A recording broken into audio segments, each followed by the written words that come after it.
Surganya wanita bakti sama suaminya, surganya suami bakti sama orang tuanya. Kenapa justru ditelantarkan? Dia lebih mempercantik rumah istrinya daripada rumah orang tuanya. Betapa banyak anak laki-laki yang tidak peduli dengan orang tuanya. Bapak Ibu sekalian, ini menunjukkan, Bapak Ibu silakan bisa dilihat nanti Al-Baqarah ayat 215. Yas'alunaka madza yunfiqun. Mereka bertanya tentang nafkah. Kemana dulu nafkah itu diberikan? Allah menjawab Al-Baqarah 215. Apa kata Allah? Berikan nafkah itu orang tua dulu, bukan istri. Bagaimana hukumnya seorang istri membantu ibundanya tanpa izin dan sepengetahuan sang suami? Jawabannya adalah duitnya siapa? Para istri, jika duit suamimu kau berikan kepada siapapun harus izin. Kalau tidak izin, Anda durhaka kepada suami. Tapi kalau duitmu sendiri yang engkau berikan tanpa izin sang suami, boleh-boleh saja. Wong duitmu suka-suka, bagi-bagi masjid, pesantren, duitmu sendiri. Tapi bukan duit suami. Suami kalau ingin memberikan uangnya kepada siapapun juga boleh. Dan haram seorang suami memberikan duitnya istri kepada orang lain. Artinya, jika ada seorang istri memberikan uangnya kepada ibundanya tanpa sepengetahuan sang suami, sah dan tidak dosa, enggak masuk wilayah kafir biarpun diancam kafir. Seorang suami yang memberikan uang kepada ibundanya, ayahandanya, asalkan duitnya sendiri, sah. Asalkan urusan nafkahnya sudah dipenuhi kepada keluarganya, sah dan dapat pahala.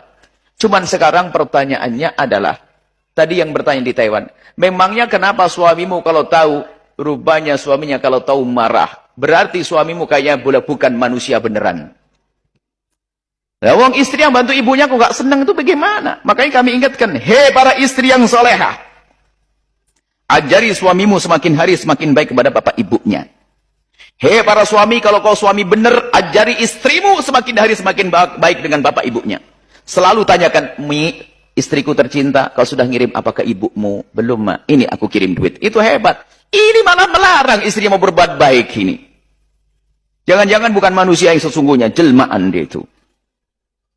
Orang istri yang berbuat baik kok dilarang, diancam masuk wilayah kafir. Justru Anda sebagai seorang suami, didik istri, sering kirimi, Ma, yang ini adalah uang sakumu, uang bulanan. Ini ada tambahannya untuk ibumu. Oh, ini baru hebat. Suami soleh ini model-model begini ini nih, soleh semua ini. Ada istrinya mau berbuat baik pada ibunya dilarang. Ada lagi yang parah lagi. Suaminya bantu ibunya sendiri marah-marah.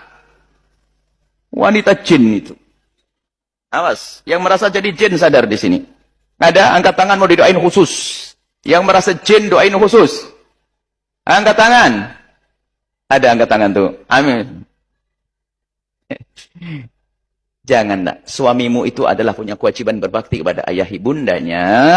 Maka sebagai istri yang solehah, Anda harus dukung dia untuk berbuat baik kepada bapak ibunya. Bahkan rumus rayuan yang paling dasar adalah pantulan. Kalau Anda merayu, Bang, cintaku kepadamu segede gunung Himalaya, biasa. Tapi, kalau ternyata Anda sebagai seorang istri, tiba-tiba pergi ke pasar dengan suamimu, tak taunya setiap belanjaan dilebihkan, dibungkusin, lalu suami bertanya, Neng, yang, untuk siapa ini? Diam aja, tenang aja, Bang. Suami dulu, untuk siapa ini? Untuk ibu. Ibu siapa? Ibu kan sudah meninggal. Bukan ibu saya, ibunya abang dong. Jatuh cinta yang kedua kali. Jatuh cinta kedua kali. Ini mau berbuat baik malah dilarang-larang. Diam-diam tambah benci pada dirimu. Ini ibuku yang melahirkanku, kenapa tidak boleh? Biasanya akhirnya menjalani hidup hanya terpaku. Assalamualaikum warahmatullahi wabarakatuh. Ustadz, kalau misalkan ada seorang suami yang dia bersodakoh, tapi dia bersodakoh itu tanpa seizin istrinya. Sedangkan kebutuhan hidup di dalam rumah tangga itu masih belum tercukupi. Nah, itu gimana ya Ustadz hukumnya? Baik. Yang pertama, kaidah untuk para suami dan pemirsa dimanapun Anda berada, jika kita merasa beriman kepada Allah, ingat baik-baik bahwa sedekah pertama yang jenisnya infak nafkah itu mutlak diberikan kepada keluarga dahulu. Istri, anak-anak, keluarga di rumah. Baru kelebihannya kemudian diteruskan untuk diberikan keluar, untuk beramal saleh. Itu pun mesti kompak suami dan istri.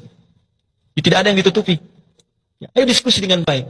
Sayang, hari ini alhamdulillah aku dapat segini, gaji standar kita segini. Ayo kita cari surga kita dengan ini. Karena prinsip harta itu ketika dititipkan oleh Allah, itu muaranya surga. Ya, Quran surah ke-28 ayat 77. Quran surah 28 ayat 77. Paling kiri sebelah bawah di mushaf. Kata Allah, "Wabtaghi fima atakallahu daral akhirah, wa la tansa nasibaka minad dunya." Hei, saya titipkan kamu harta benda, bukan lebih, bukan ingin menaikkan status kamu jadi kaya. Kalau cuma kaya, yang gak beriman pun banyak yang kaya. Lalu apa fungsinya imanmu?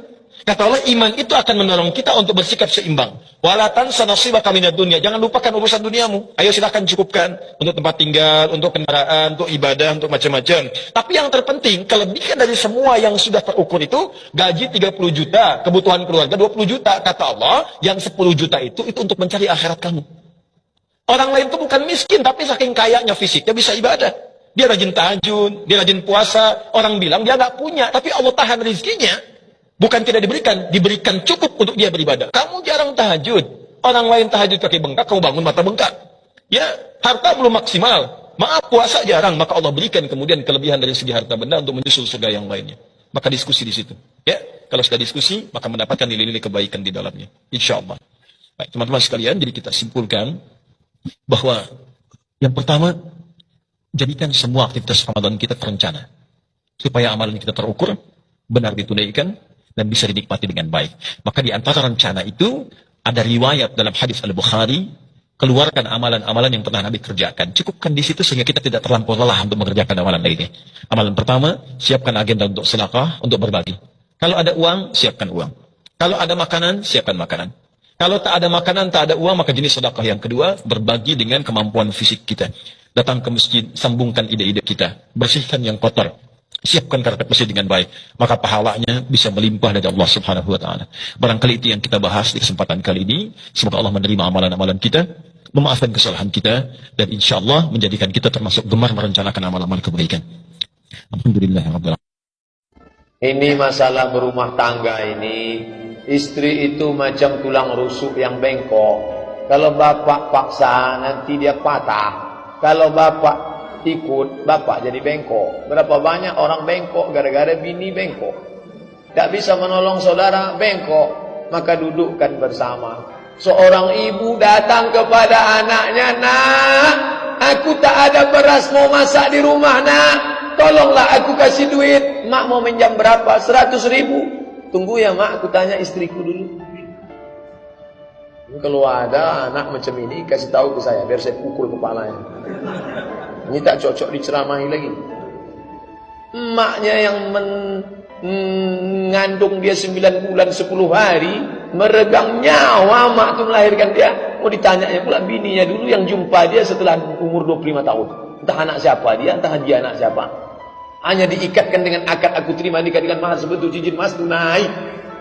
Oh, ini orang tak mengerti. Ustaz ini marah karena ini atau marah karena belum sarapan pagi?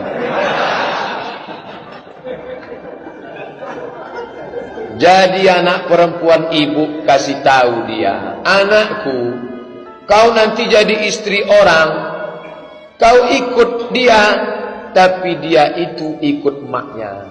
Kalau sesuai dengan tuntunan syariat Islam. Anakku, kau punya 5 hak nak. Apa hakku mak? Suamimu wajib memberi kau 5. Makan, pakai, tempat tinggal, perhatian, pendidikan. Makan, pakai, tempat tinggal, pendidikan, perhatian. Masalah dia mau membelanjai orang tuanya, hasil dari usaha dia, itu bakti dia nak. Tak usah kau urus-urus. Itu disampaikan ke anak perempuan kita. Anak laki-laki kita juga didudukkan. Kau jangan diam-diam, kau mesti bicara. Ada namanya akhlak. Ini tak bisa disampaikan pada nasihat pernikahan. Petantun, petatah, petiti, pantun, petatah, petintih dari jam 7 Ustaz Somad itu datang sampai jam 9. Akhirnya barulah masuk. Jumpa itu, ini segala macam kata sambutan. Habis. Sungkem itu, ini menangis-nangis, meraung-raung, meratap. Habis jam 11. Berikut ini marilah kita dengarkan nasihat pernikahan dari Al-Mukarram Ustaz Abdul Somad LC. Tak cukup, bukan begitu menasihati anak. Dudukkan dia 1 hari, panggil Ustaz Mustafa Umar.